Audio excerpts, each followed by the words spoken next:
There was some back and forth about if the company is ready, if Aliko Dangote and the company will be supported, and the implications of supporting that business for the Nigerian people.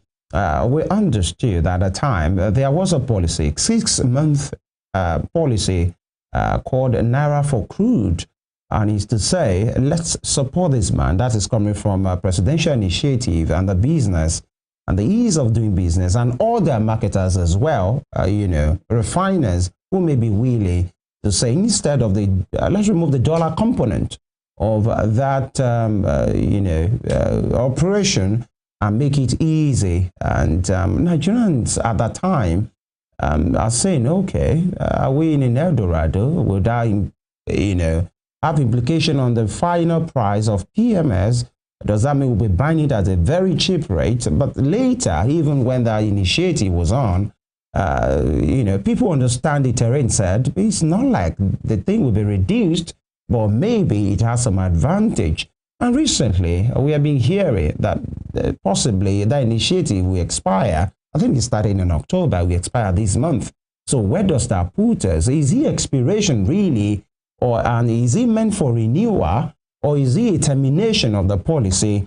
Recently, many persons, industry stakeholders have been speaking, and, IPMAN, through the National Publicity Secretary, IPMAN is the Independent Petroleum Marketers of Nigeria, through the National Publicity Secretary, Chinedu Kadike, said that petrol marketers may be forced to retail petrol product in dollars, following the decision of the Dangote Petroleum Refinery to end the sale of petroleum products in Naira and sell in dollar. And Dangote Refinery said is, released their reasons as well. And so that we have a proper context, this was part of what Dangote Refinery said at that time. If a producer can pull this up, they called it temporary suspension in sales of petroleum product in Naira. And they said, dear valued customers, we wish to inform you that Dangote Refinery has temporarily halted the sale of petroleum product in Naira.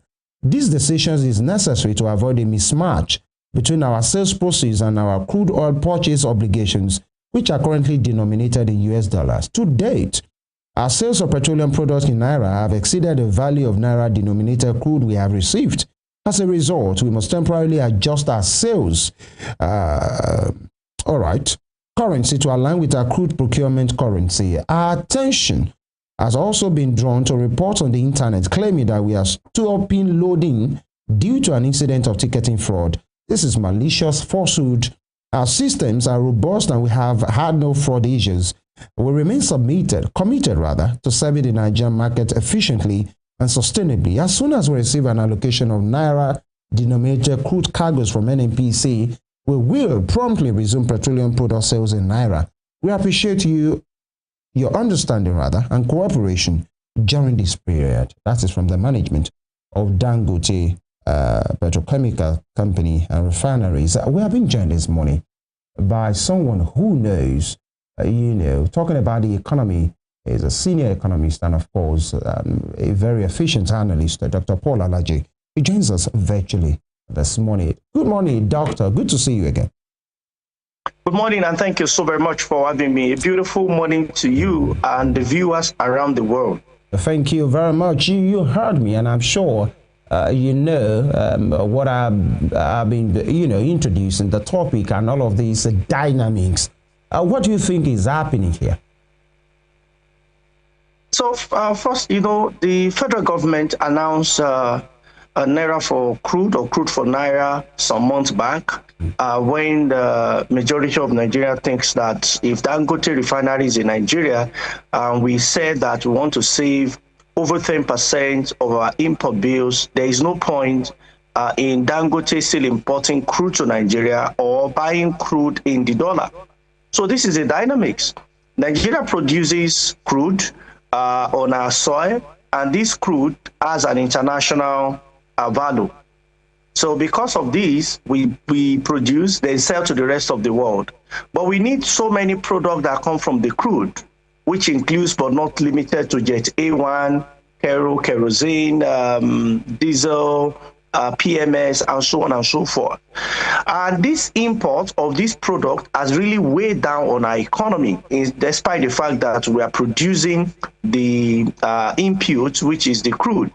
So because we need a lot of import as growing population, and some other countries who have encroached in these markets with us, especially those in that share boundary with the northern part of our country. So the Dangote refinery was muted, I think, in 2012, when the President Jonathan administration mentioned that subsidy was removed. It took most part of Nigeria, of course, broke out in protest. And eventually, the president reversed himself and said that subsidy is no longer gone. In fact, the price of PMS as of then was reduced. Here is the point. Dangote eventually came up, I think, 2023, thereabouts, 2023, after President Buhari had first commissioned the refinery. No, 2024, after President Buhari has actually commissioned it in 2023, but there was no liter that was produced. But thankfully, 2024, we have this refinery start producing PMS. It started even with diesel for Nigerians to buy. But of course, the big elephant in the room is the PMS. That is what drives most Nigerians to their places of work. And it's also what small, older business, including but not limited to mini, micro, and small businesses. They prefer to be on PMS and not diesel generator. One, because of cost. Secondly, because of availability. So you agree with me that in the last 20 years, hardly has Nigerian experienced a 3-year period without going to queue in filling stations. But with the advent of Dangote refinery, many believed that that problem has largely been solved until we started seeing drama. The first drama was that Dangote have started importing crude that we thought we had in excess. Then we saw reports that Nigeria has had forward sale. What does that mean? We have promised our future in crude to those who have lent us money. More or less, we have borrowed money against those who we extract crude from our soil and use the crude to pay, not the one they have even gotten today. So we started seeing the issues. But we must find a way to reduce theft that is going on in Niger Delta region, such that Dangote refinery can function for the overall good of our country. But to now get this and sell to Dangote, it has to be in the dollar. And NNPC argument was that, oh, we're selling to the rest of the exporters. Those who are buying from NNPCL, we're selling to them in dollars. Why should we sell to you in Naira, since it's a global business and you are competing? The difference here is that Dangote is a Nigerian business. I know most Nigerian businesses are subject to competition. 2, this is a major problem we have in our nation. So the president, as the father of the nation, weighed it into the matter and felt, let's support Dangote in the first instance with 6 months Naira to the dollar. And we have largely seen that competition between importers, led by NNPCL and Dangote, has helped to reduce the impact, the high potency, the high impact of prices. Because the PMS price went as high as 1.2. You need to remember where we were coming from. We're coming from a period where people were buying at 300 to 400 scarce products. If the products were not scarce, ordinarily it should have been 189. But it became scarce and people were buying at 300 to 400. But that jumped to almost ×3, where people paid 1,200. Today, the price has eased gradually to between 830 to 920. So it's an improvement. If Dangote don't see crude as it should and it continues to import, you are going to have challenges. The first challenge you'll be faced with is exchange rate, because Dangote will be forced to look for dollar to import.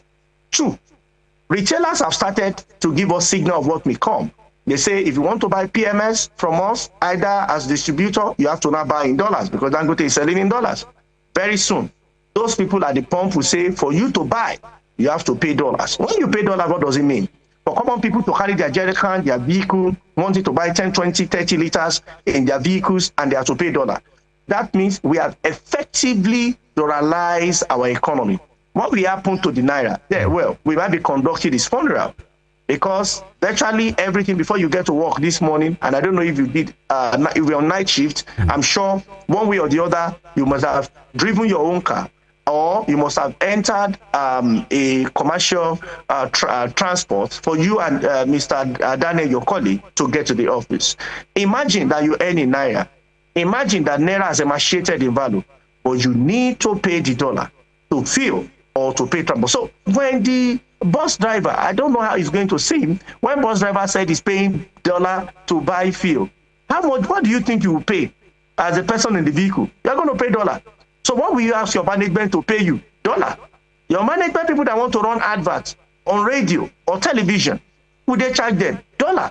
The person that comes to run advert. So the end of what is about to happen is not what we want to see.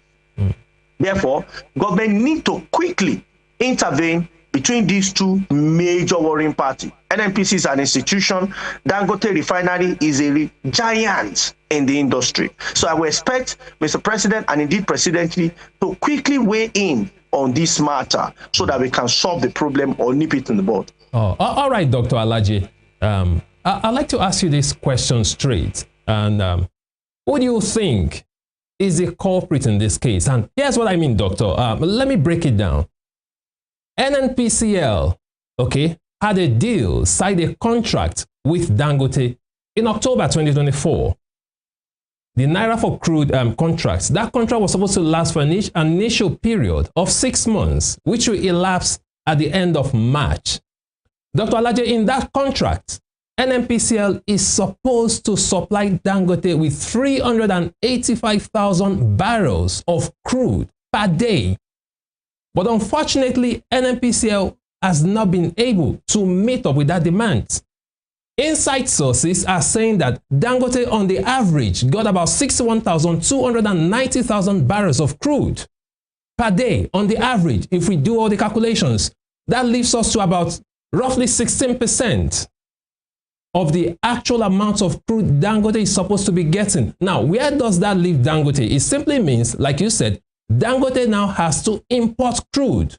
But again, Dangote cannot sue NNPCL. This is a contract actually, but Dangote cannot sue because there is actually a clause in that contract. According to NNPCL chief spokesman, Mr. Olufemi Shonaye, who said that it is subject to availability of product. So now, Dangote has no choice than to import crude in dollars. That is why Dangote has to sell in dollars. So let me play the devil's advocate here. So it is not Dangote's fault that he has to sell in dollars. But the question is, Dr. Alaji, don't you think that the NNPCL and the federal government should have done their calculations better? Yes, they have forward contracts. IOCs too, international oil companies too, have forward contracts. Now they know they have forward contracts, they have to service those debts. Why then did they not anticipate this happening? Nigeria is producing about 1.7 million barrels of crude per day. For NNPCL and the federal government to honor this contract and keep supplying Dangote up to 385,000 barrels of oil per day, we have to move up our production of crude oil to say something about 2.5 million barrels per day. So don't you think that the government and NNPCL should have done better in this case? They should have done all their calculations. Otherwise, we wouldn't be having this challenge. What do you think, Dr. Alaji?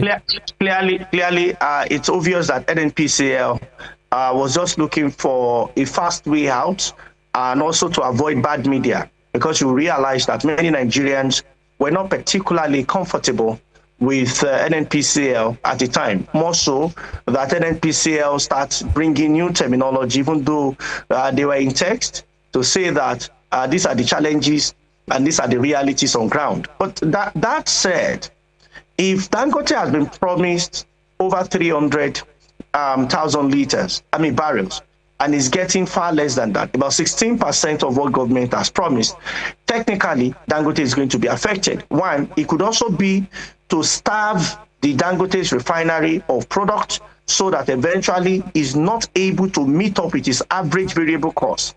In economics, if you are not able to meet up with your average variable cost, which is your AVC, is the organization is advised to summarily shut down. That is the advice. No economist will tell you that keep moving on. If your cost, if you are not able, your profit, that's your revenue, cannot cover your average variable cost, there is no point opening tomorrow. just close the business. One of the things that determines that revenue, because some costs are there, is what is happening to the volume of product in the case of Dangote that comes in for him. So if he's not able to cover it, so that is what many within the economic watchers are thinking, that perhaps it's a way to also stifle that refinery of product. So Dangote will go to the market, I mean, talking on the international markets to import. But you see, what concerns me here is not exactly NNPCL or Dangote. What concerns me here is that Nigerian in Ilubu. What concerns me here is what happens to Nigeria in Ilesha, in Ikire, in Odeomu. That's exactly my concern. How will they, because the end product will be, if Dangote imports and anything happens to exchange rate, one, something must happen to exchange rate. So it's better we get that clear. Why? Dangote, we need to source the dollar to import. So if he's sourcing the dollar, the demand for dollar will increase, unlike the regular pattern that he has. We're going to be putting pressure on our reserves. We're going to be putting pressure on Central Bank of Nigeria. So it starts with an NPCL, a government agency, is now extending to the Central Bank of Nigeria for an offense they did not commit. So if that happens, because Dangote wants to make this refinery functional, remember that in that refinery, we have a lot of people that are working, mostly Nigerians, in that same refinery. What will happen? So when they keep making demand for the dollar, the price of Naira to dollar, Naira will get weakened. And you saw when that news broke, that immediately Naira lost value both in the official and parallel market. So what can help mitigate or reduce this impact, honestly, is the government. So rather than blaming the government, I think what we should do is a wake-up call for government to know that the implication of what is about to happen may not be what we want. I tell you why. Even though individuals may not buy directly in the dollar, but people will always put a premium on whatever rate they are selling. For instance, let's say exchange rate today is 1,550. And Dangote has imported in the dollar, is telling the retailer to buy in the dollar. And at that level, I mean, marketers to buy in the dollar, distributors to buy in the dollar, I beg your pardon, around at that level, it might be possible because of their capacity. When it now comes to individual consumption, household, car owners, because they know they don't have that dollar, because imagine everybody is going to do for dollar, then we're in crisis. So because we don't want to get to that point, those who are selling may add 50, 100 Naira premium to equivalent of $1 should be. The moment that happens, Naira has been devalued by that figure. I mean, Naira has been devalued by that amount to the dollar. It's a matter of weeks, 2 to 3 weeks, you start seeing the new value. But is that what we want? No. Is that what we want to see? No. That is why it's important for us to save the soul of the currency called the dollar. And how do we do it? Is perhaps to call on NNPC. How do we prioritize, among other things, that refinery? Because at the time, I don't know if that is still the case, NNPCL has interest in that refinery. I don't know if that is still the case. So how do we get regular supply in that refinery? It's not just because we like or we don't like Dangote. That's not the issue. It is because of stability of our economy. And that is what I think the presidency is interested into. Okay, Dr. Alaje, but the case here is we have a Dangote refinery that has a capacity to produce 650,000 barrels per day. So ideally, with Dangote refinery, we don't even need any other refinery to be functional. Dangote refinery can actually serve our purpose in Nigeria and also export. But the major challenge here is having the supply of crude oil. That's the challenge. We have an organization that has so much capacity, 650,000 barrels per day. That's their capacity. Now they can't even get 385,000 barrels of crude. So that's the biggest challenge we have here. So as an economist, what is your advice to the government? Because we have the capacity, we can actually refine. We don't even need other refineries. That's the truth. If every other refinery in Nigeria should shut down and Dangote refinery is functional, we will have no problem. But how will Dangote refinery function if it doesn't have access to crude? It simply means Dangote has to import fuel. He has to import crude oil. And when he does that, that affects the prices. So as an economist, what do you think is the way forward here? What can we do? First, I must say that Dangote has so much refining capacity beyond what we can take as a nation. But we should be very wary of having only Dangote as the sole refinery in Nigeria. That will be monopolistic. Now, the second side or the balance to it is that I totally condemn any form of importation of refined product into Nigeria. It is injurious to the economy. So the question now is, what should NNPCL or whosoever think they want to compete, because that's the argument of NNPCL, those that want to compete with Dangote, what they should do is to also go and run a refinery locally. That's what Dangote is doing. You cannot compare apple with banana. It does not make sense. So you are saying that Dangote wants to form monopoly because he will be the only one. Okay, we agree with NNPCL, but show us your own refinery produce PMS there. You do that, then we know that it's a competition. Not that you are saying that you will issue licenses to people to import. Companion of fools shall be destroyed. That's not what to be done. Right. What you should do is either you give out your own refineries that have remained moribund for the years until recent, to now refine PMS among other products in those refineries. That would be the right thing to do. Right. My advice to government, as you ask, is that the economy is extremely volatile. So, seeing little upheaval and imbalances here and there will further affect our economy. My advice directly is to His Excellency, Mr. President, this administration is your administration. Many Nigerians had gone out to vote for you, believing in your capacity to manage the economy. Economy is one major reasons why people voted for you. And President Buhari, his own was security. But for President Tinubu, it's security. So if the man we know for, if the man we know for economy is having some challenges, it's important we say, Your Excellency, Mr. President, you need to speak to this issue. And this is not the first time Mr. President has spoken to issues of concern. Right. This issue has national implication. And that is why I'm advising that the president should perhaps call both warring parties, I'm talking of Dangote refineries and NNPCL, into a meeting to look at the issues. And what are the issues? Insufficiency in crude supply to Dangote. Can that be increased too? Can we also further increase Naira Naira for crude or crude for dollar beyond 6 months? Because we know as of now, our economy have not found a stable ground with which we can operate from. Honestly, my sincere advice to Mr. President. All right. And Dr. Alaje, 3 things for me. Number 1, you have on this program, like twice now, repeatedly used the word 2 warring parties, the NNPCL and Dangote. I'd like you to expatiate on that. Warring, how? Are they competitors? And they are competitors. They are competitors. How so? If they are not competitors, NNPCL will not be issued licenses for people to import. And NNPCL will not say on the screen of television that Dangote is looking for monopoly. It's a liberalized sector, isn't it? It is. It is, but how can it be liberalized when the regulator is also the regulated? You cannot regulate yourself. You cannot be NNPCL regulating. You cannot be NNPCL. See issue licenses for people to import. You cannot be NNPCL. See selling PMS. What is liberalizing? Which economics is that one? All right, and that leads me just show me the just show me the economics in regulated becoming the regulator.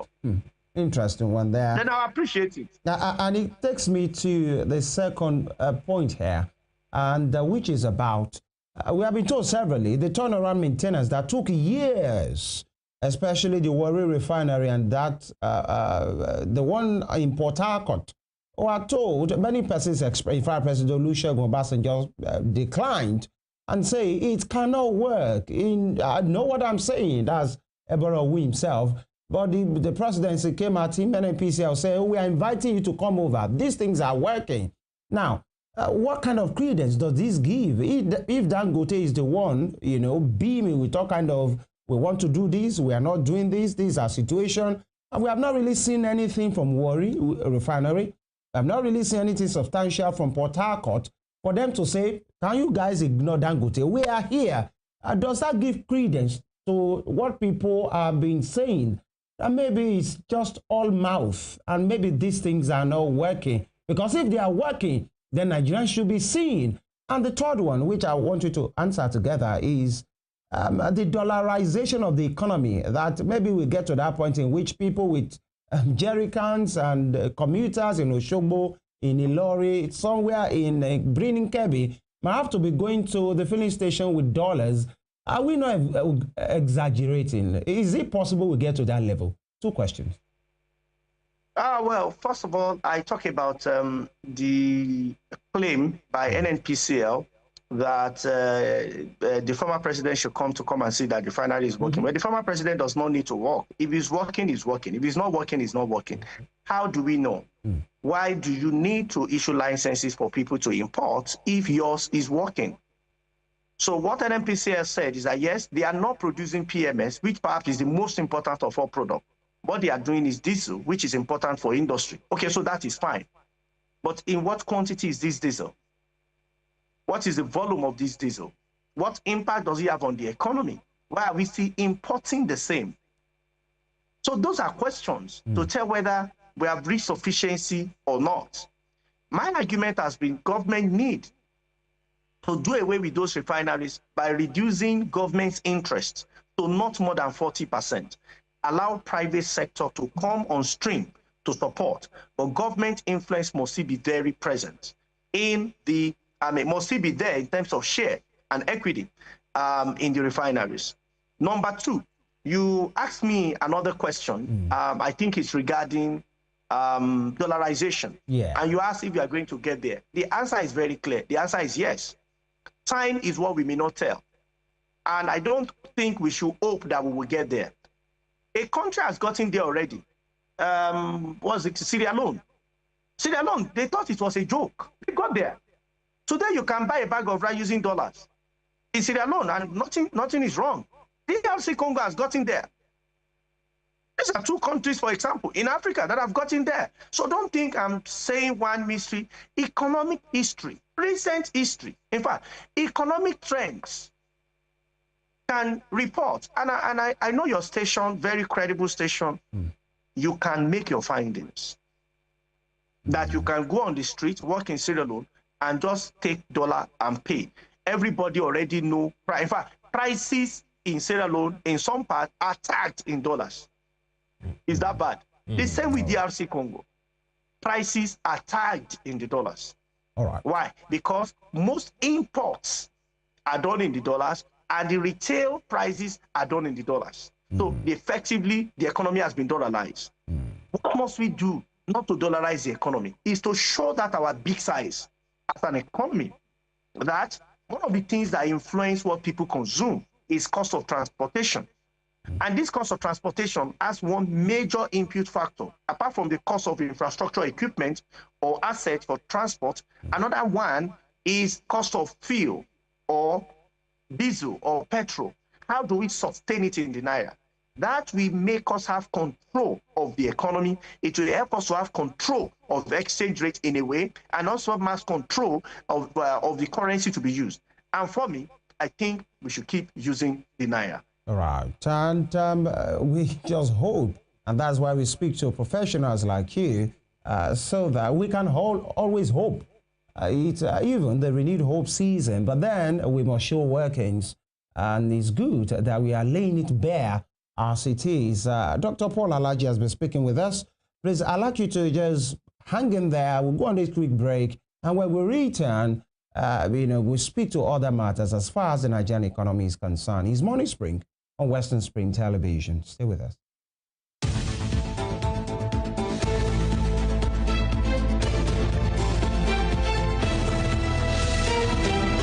That is winding down. October to March, and many persons are thinking, shouldn't the government be proactive enough now that they know that this has an effect?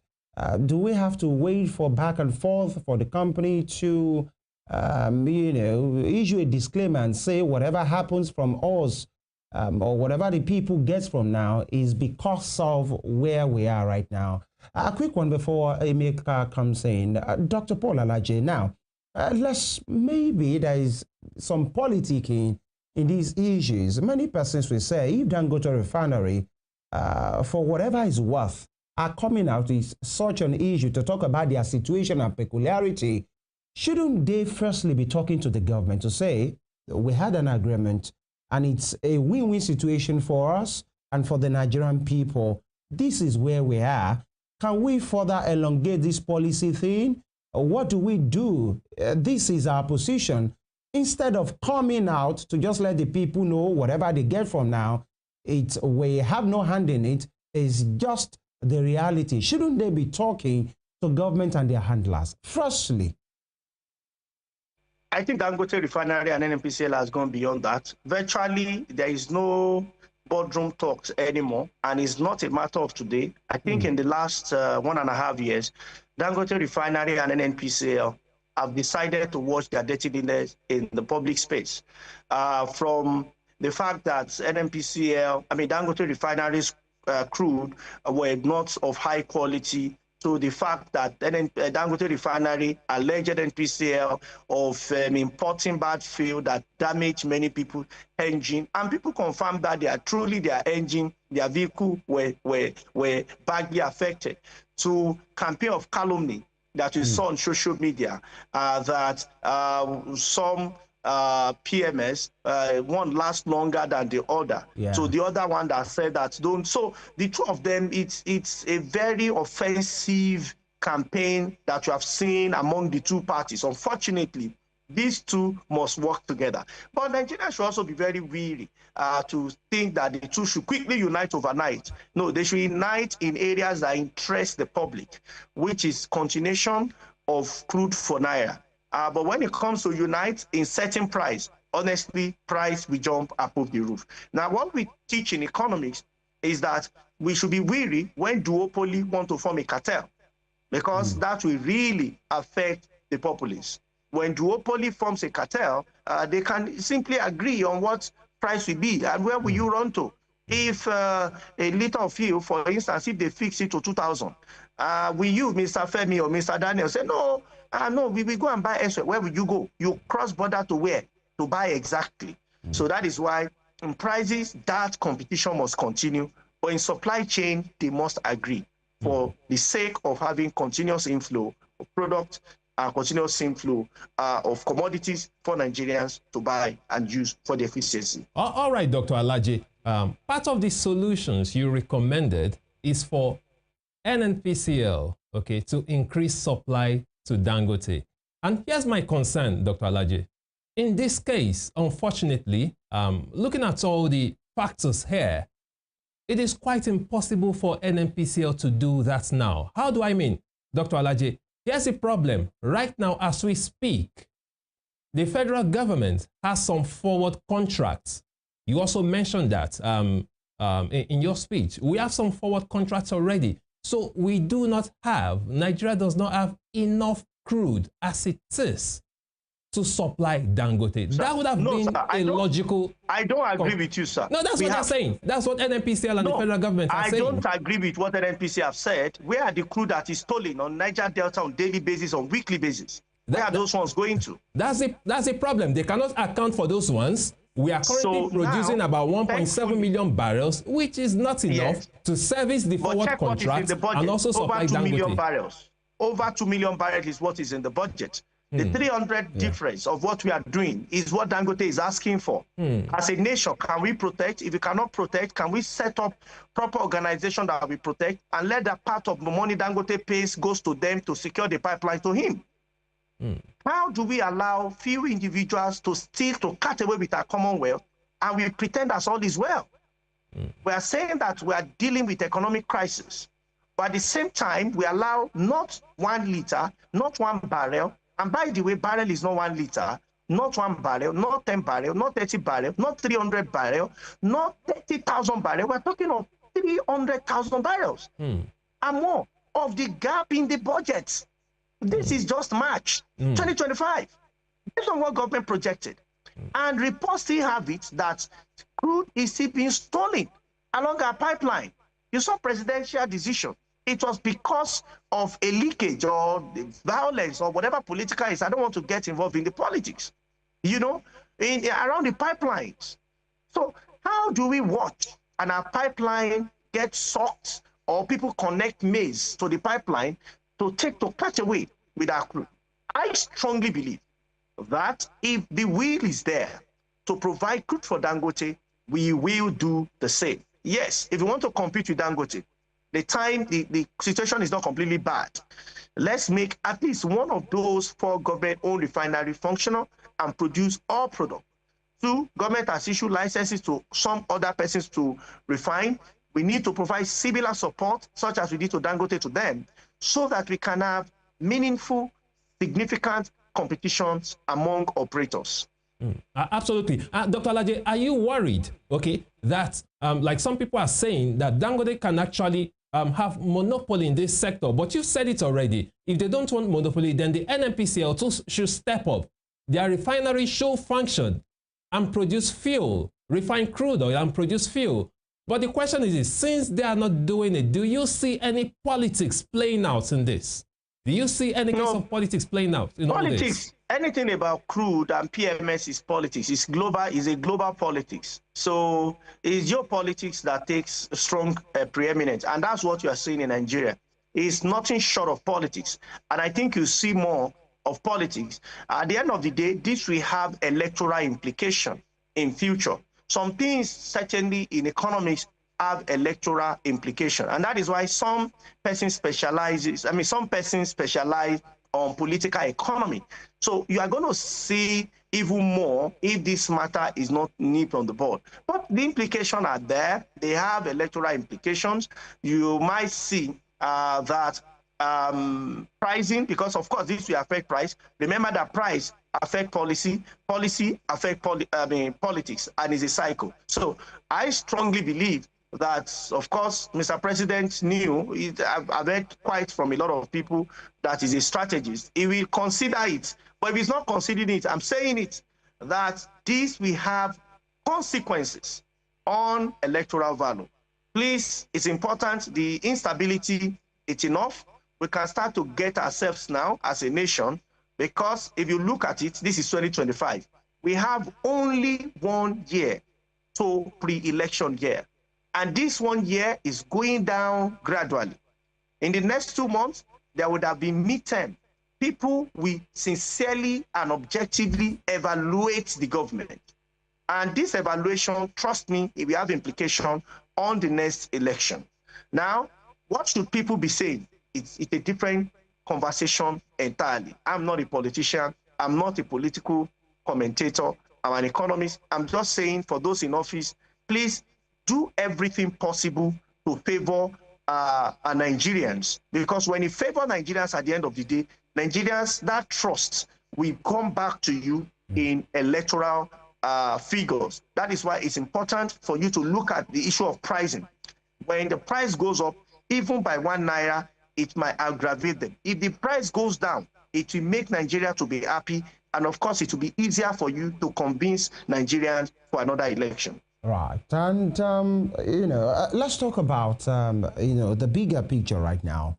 Inflation, as far as Nigeria is concerned, in February, inflation rate has been put at February 2025, 30.09, according to statistics available with the CBN. In January, it was 30.88%. In December 2024, it was 31.43%. And you will see the handlers of the government say, okay, maybe month-on-month basis, it might look like we are making progress, but maybe not that significant. Recently, like last month, they say year on year, it seems we are making progress. And just like I said, February 2025, according to the CBN, we are at 30.09.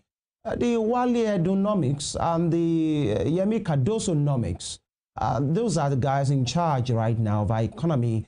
What's your impression of how they have been able to handle the economy so far, Dr. Alaje? We are currently in the season of outliers. And I'm not saying we are in the season of liars. People should check the meaning. We are currently in the season of outlier. In econometrics, you don't take the numbers that you have seen. Why? Because we have taken a decision with inflation. I think it's about 24 from 34%. That's what you see year on year. It's not that inflation reduced. No, inflation might have even increased. What we did was to adjust the methodology, is to adjust the parameter for measurement. So inflation in itself did not come down. And you are comparing a base year of different parameter to a new base year of different parameter. You will not get the same result. And you cannot even make policy. So anyone who says that inflation has reduced is actually confused. Such person does not understand statistics and econometrics. And that's fine. You don't have to all know econometrics. Clearly, the person does not know. So even when we are posting the number to have the long-run effect, you need or to run a unit root test. And this is now econometrics, or we are using autoregressive distribution lag in econometrics. Right. You cannot. You have to score those years. You have to score them as 1 or 0. You have to score them so. So you cannot post 24% because we will ask, does it mean that does it mean that goods and services inflation is by 10% from 34 to 24? And let me ask, you have been the one asking me, is that what your viewers are telling you, that inflation reduced from 34%, it came down to 24%? The answer is no. And I'm happy that the Statistician General also said that is not what happened. It's not that inflation reduced. What happened in the real sense was that the parameter was changed. Remember, the parameter for unemployment has also been changed. You know, I think 2023, parameter for unemployment changed from, I think it changed from 30, when it was changed based on how it is calculated, it was 20 hours a week at the time. It was changed to 1 hour a week. So it is common sense that we now want to capture 5% of number of hours. And inflation, unemployment before was 33%. Now, when we started capturing, we say the remaining 95% is not relevant. We want to use only 5% to determine. And the figure reduced to 4%. Even 4% is not 5% of 33%. So we have issues. All right. Dr. Alaje, sorry, do you think they are changing the parameters? Very quickly, Dr. Alaje, do you think they are simply changing the parameters just to make the figures look good for the general public? Well, that's highly political. I will not say maybe they want the figure to look good to general public or not. I will tell you what is happening. We are changing parameters. We are changing the goalpost. Now, when you see the number reading 24, you have to be very wary. My worry is not really much of what Nigeria would think, whether they feel cool or they feel bad. My worry is policymakers may relax, feeling that, oh, after all is well. And some person said, President promised 15%. Maybe that's what we are working towards. I laughed when I heard that, because the 15% the president promised was on that 34%, not on 24%. So if the target is to adjust it to achieve 15%, then we have done ourselves a lot of misdeed. A lot of misdeed. To achieve 15%. So what we should look at is, how do we truly manage inflation? And I've recommended solutions. I remember the video of mine that was trending. When I say I've recommended solutions, people say, oh, but you should have mentioned it a day. I don't have a whole day to mention the solution. But this morning, I will mention, one or two of them. Yeah. First one, and I remember that I had an interview with you on your sister station, a radio station, which I mentioned. One is supply side. Why are things increasing? Prices are going up. Food inflation is high. Can we organize an agro program such that majority of Nigerians we have access to agro produce? If you are traveling from Oshogbo to Ibadan, as close as they are to each other, on your right and on your left, after the main road passerby you see and people selling micro mini articles, the remainder from Bogon Junction towards Ibadan till you get to Ikiri, they are largely bushes here and there. Or you want to talk about Lagos Ibadan Expressway. Inside, on both sides, take drone and have a aero view of what is happening in those areas. You see that we have bush all over. Our hands, to be strong, we have to use it to cultivate our ground. And people will naturally not want to do that. What should government do, therefore? Because that's why you have government. Is to organize farm produce from Lagos all the way to Ibadan, to Osogbo, all the way to Jos, all the way to Maiduguri.